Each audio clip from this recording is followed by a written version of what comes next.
Hi, I'm Paul Battaglia. Let's take a look at some of the key elements in Chapter P. See, most of the topics, if not all of the topics in this chapter, are prerequisites for a successful experience in advanced placement calculus. That being said, I actually find it more helpful to assign these as a summer assignment for my students, so that when we enter the school year, we can maybe just review very briefly, but then really hit the ground running and talk about the calculus. Now for you, that might not work, and you might actually like to cover this stuff as we begin the year, and that's fine. There's nothing wrong with that. What I actually might suggest is, if you do so, consider the flipped classroom model.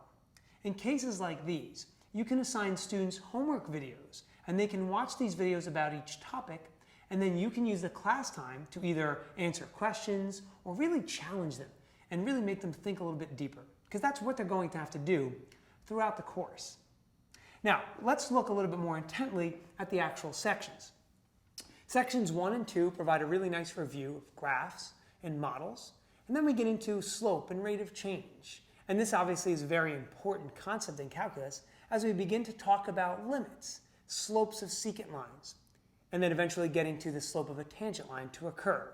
So make sure students have a solid understanding of this material.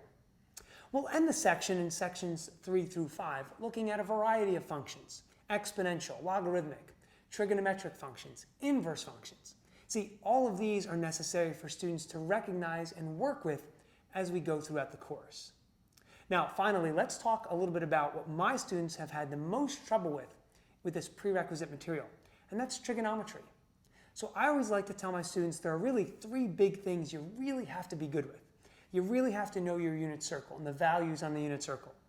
You have to be able to work with some basic trig identities. And lastly, you must be able to solve many trig equations. If you can do these things, it's going to make a lot of the things we see later in the course that much easier. So I hope you found these tips helpful. I'm sure you'll have much success in Chapter P.